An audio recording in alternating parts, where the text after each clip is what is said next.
In the smoke and dust of a battlefield, there's a sound every soldier remembers. Not the scream of artillery, not the roar of engines, not even the crack of a rifle shot piercing the air. It's something smaller, sharper. A metallic ping that cuts through chaos like a church bell through fog. To most, it was just a rifle ejecting an empty clip. 8 rounds spent, time to reload. But to those who lived through it, who heard it in the hedgerows of Normandy, the frozen forests of Bastogne, the volcanic ash of Iwo Jima, it was something more. It was the sound of life and death, the rhythm of survival, the note that played between heartbeats. Some men waited to hear it. Others died because they did. This is the story of the M1 Garand, the rifle that changed warfare. And this is the story of a sound that became a legend. The world before the ping. Europe was burning. In 1939, as Hitler's armies rolled across Poland with mechanical precision, military leaders across the world took stock of their arsenals. The British clutched their Lee Enfield rifles, reliable bolt actions that had served since the Boer War. The Germans trusted their Karabiner 98K, a weapon of Prussian engineering and deadly accuracy. The Soviets mass-produced their Mosin Nagants by the millions. All of them required the same fundamental action.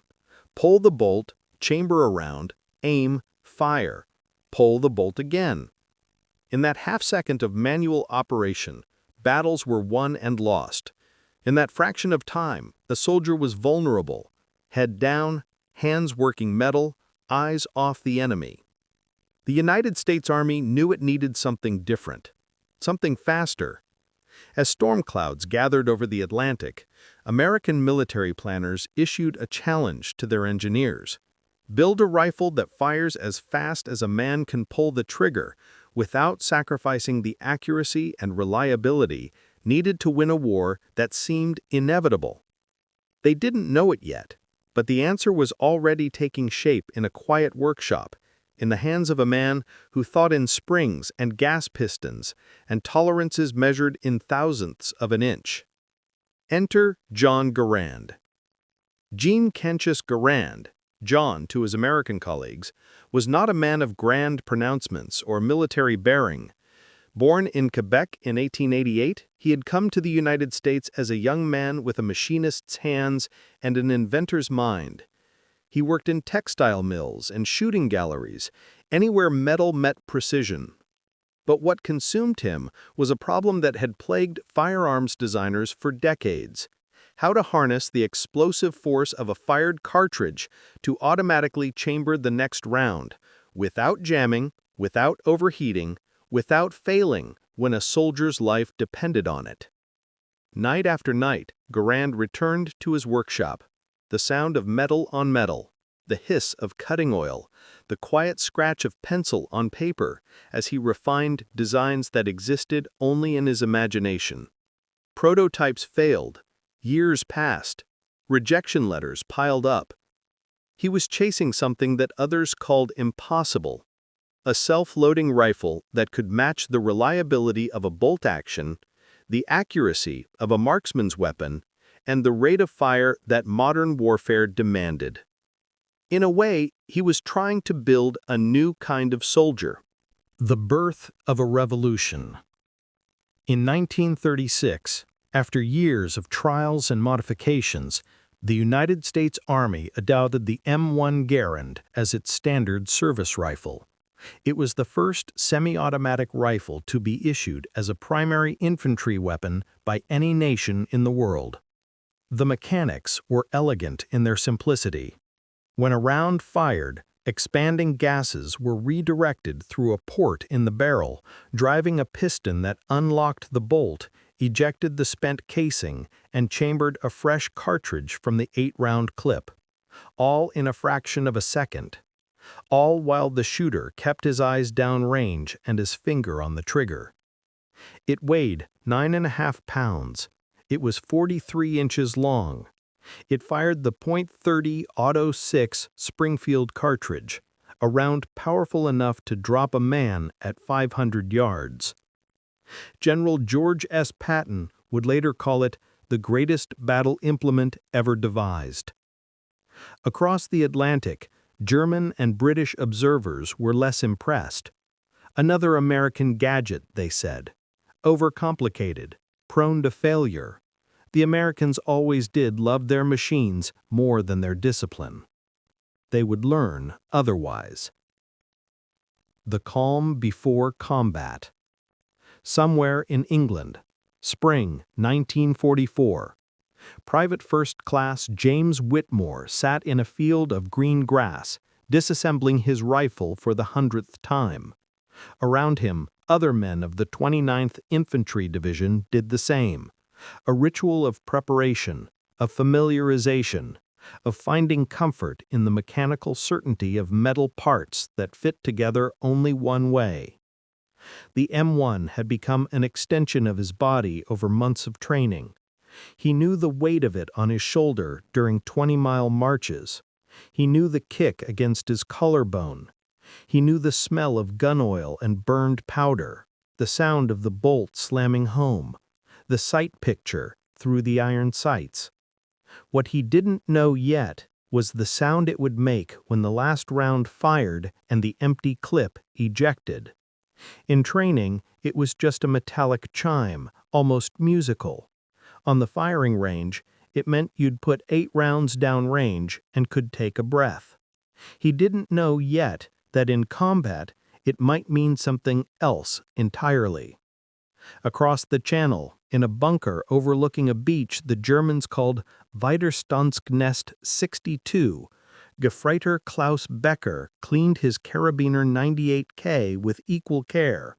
5 rounds in an internal magazine, bolt action, the same basic design that his grandfather might have carried in the previous war. It was a fine weapon, accurate, dependable, proven. He could work the bolt in his sleep. He'd been trained since boyhood in the Hitler Youth to shoot straight and follow orders. He'd heard rumors about the American rifles. Supposedly, they could fire faster. But speed without discipline was just noise, and noise without accuracy was wasted ammunition. Neither man knew the other existed. Neither knew that in a matter of weeks they would meet in circumstances where the difference between their weapons would mean everything. Neither knew that the sound of war was about to change. Baptism by Fire. June 6, 1944. Omaha Beach. 06:30 hours. The world had become noise. The landing craft ramp dropped, and the ocean tried to pull them under.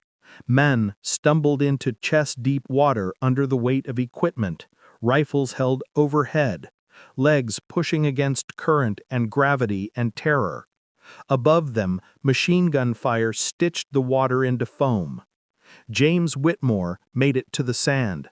Others didn't. He pressed himself flat behind a steel hedgehog, lungs burning, ears ringing, trying to remember anything from training that applied to this chaos, this slaughterhouse, this place where plans went to die. Someone was screaming for a medic. Someone else wasn't screaming anymore. His hands found his rifle, still there, still functional, wet, but the M1 had been designed for this. Water drainage holes, sealed action, tolerances that allowed for sand and mud and the filth of combat.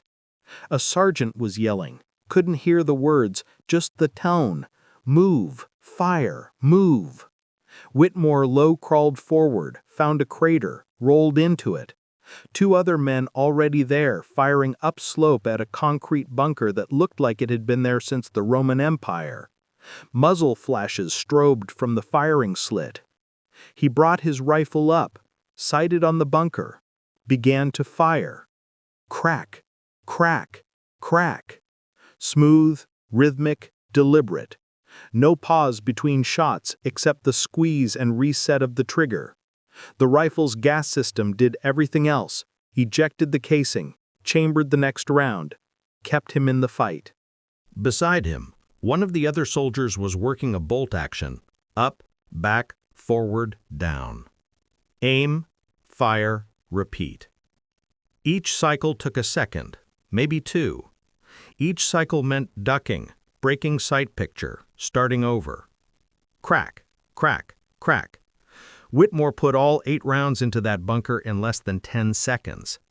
Then it happened. The sound. Ping! The empty end-block clip ejected from the top of the receiver, spinning through the air, catching the light for just a moment before disappearing into the sand. The sound was unmistakable, a high, clear note that somehow carried over the artillery and the screaming and the entire orchestra of destruction. For a fraction of a second, Whitmore's rifle was empty. His hands moved automatically, training taking over where thought failed. Thumb on the fresh clip, slide it into the receiver, let the bolt slam forward with that distinctive chunk that meant he was back in business. 4 seconds, maybe 5. Up in the bunker, Klaus Becker heard it. He had been told about this sound in briefings. The American rifles ejected their magazines with a distinctive noise. If you heard it, you had a window. A few seconds when that soldier was vulnerable, reloading, not firing. He brought his rifle up, searching for the source. The beach was chaos, bodies and smoke and wreckage. Impossible to pinpoint one sound among thousands. He fired anyway. The man in the crater, maybe the one who'd been shooting so fast, slumped forward. But it wasn't Whitmore. It was the soldier with the bolt action, the one who'd been struggling to keep up the rate of fire. Whitmore felt the body fall against him, felt the weight of what that meant, felt rage flood through fear. He fired again and again and again. Crack, crack, crack. The rhythm of semi-automatic fire, the cadence of modern warfare, each shot placed carefully but fired quickly, a drumbeat that said, "I'm still here, I'm still fighting, you can't stop me." And then, inevitable as dawn, ping. Rhythm of fire. The sound became the heartbeat of the European theater. In the hedgerows of Normandy, where every field was a fortress and every hedge concealed death, American infantry learned to fire and move with a speed that German defenders couldn't match. While German soldiers worked their bolts between shots, GIs poured fire into positions, suppressing, advancing, overwhelming. Crack, crack, crack, crack, crack, crack, crack, crack, crack, ping. The rhythm was hypnotic, deadly. 7 German veterans would later describe it in interrogation reports. The sound of American attacks wasn't the measured pace of aimed bolt-action fire. It was a continuous roar punctuated by that metallic ring that meant the Americans were reloading and would be firing again in seconds. In the frozen forests of the Ardennes during the desperate winter of 1944, the ping echoed through snow and ice. Soldiers with frost-bitten fingers still managed to reload their Garands, still kept up that relentless rate of fire that gave them an edge when German panzers broke through the lines.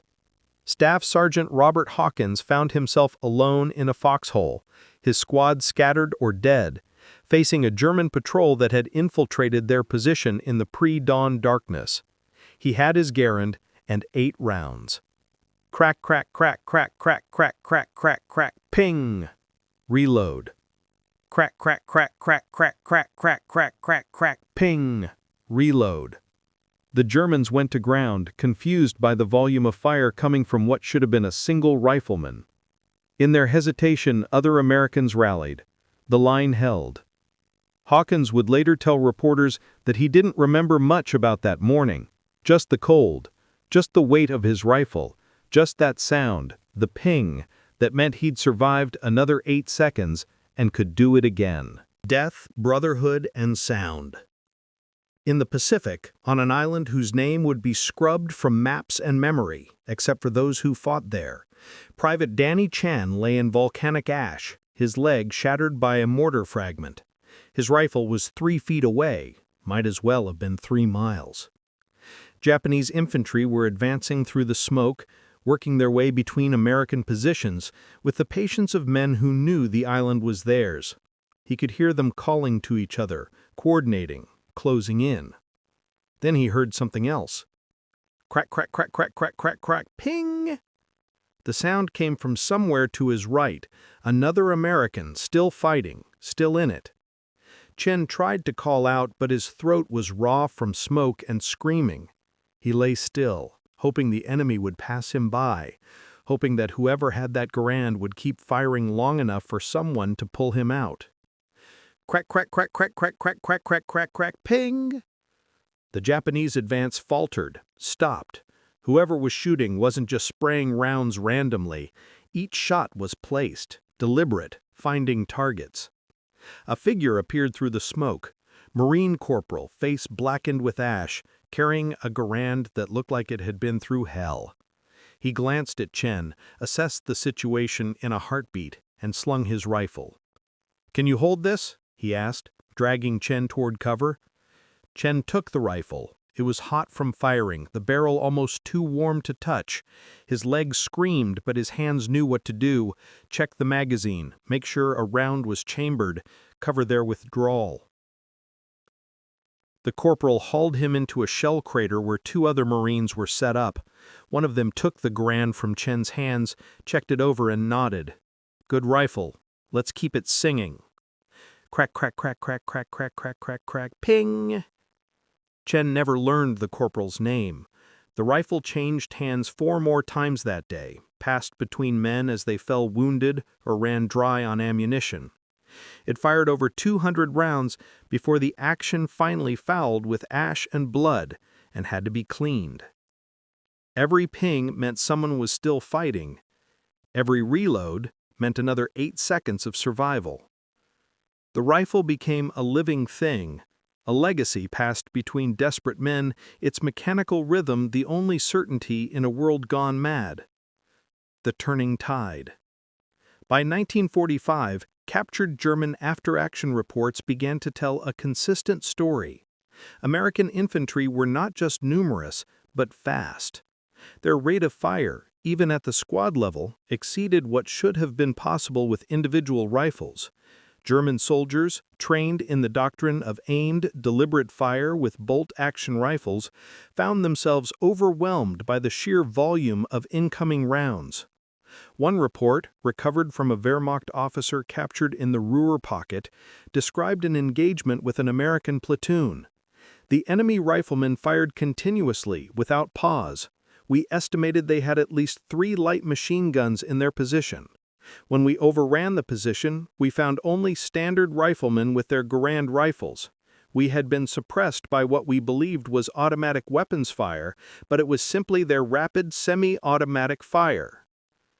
The psychological impact was immense. German soldiers began to fear not just the firepower differential, but the sound itself. That distinctive ping that meant the Americans were reloading and would be back in the fight within seconds. Some learned to listen for it, to use those brief moments to advance or return fire. Others said they heard it in their sleep long after the war ended. And some Americans, clever and cruel in the way that only desperate men can be, learned to weaponize the sound itself.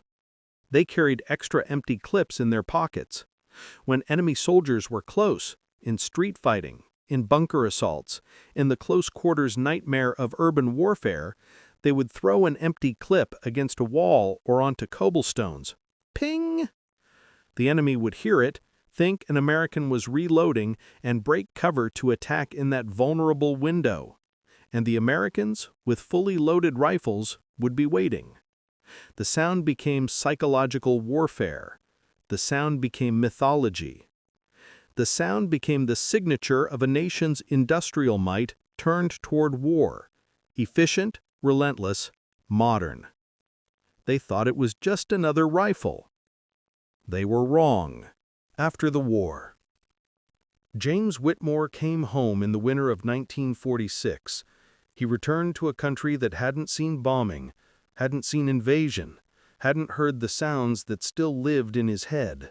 He found work at a factory, got married, had children, lived the American dream that he and millions of others had fought to preserve. But at night, sometimes, he still heard it. Ping! The sound of an empty clip ejecting. The sound that meant reload, move, survive. The sound that was somehow both relief and danger. Relief that he'd put 8 rounds downrange. Danger that those few seconds of reloading might be his last. He'd be lying in bed next to his sleeping wife, and a car would backfire outside, or the neighbor would drop a toolbox, or his son would knock over a metal trash can, and for a moment he'd be back there, back in the ash, or the snow, or the hedgerows, back when that ping meant everything. Other veterans felt it too.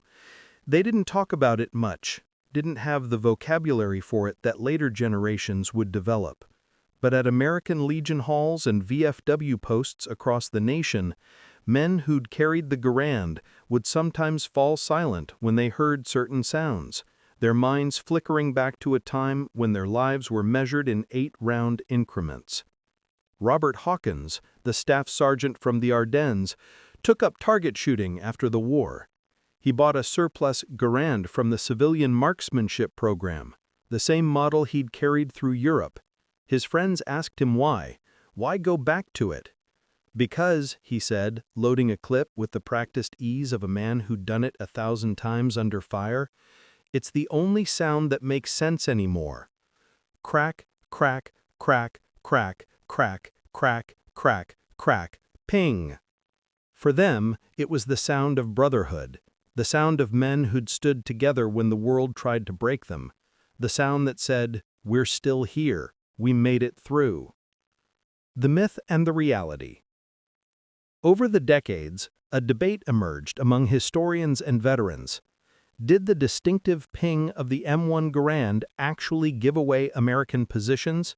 Did enemy soldiers really exploit those few seconds of reloading to gain tactical advantage?